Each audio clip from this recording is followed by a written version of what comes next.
That's not breaking loose, that's tearing it up underneath.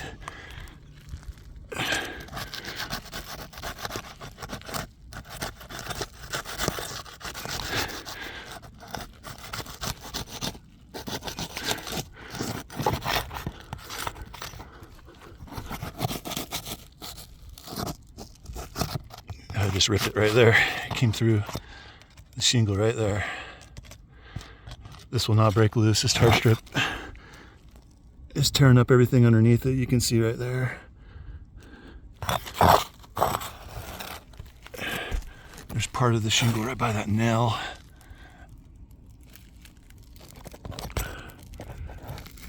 Right here. That's part of the shingle that's stuck because the tar strip won't break. Here's another good part of it right here. You can see the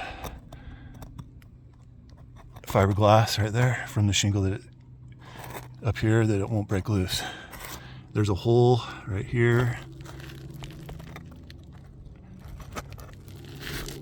Furthermore, you can see if I try to bend this up, it's too brittle and it creases. You can hear it right there, crease. I didn't even get it up even close to 90 degrees. Too brittle, tar strip won't break.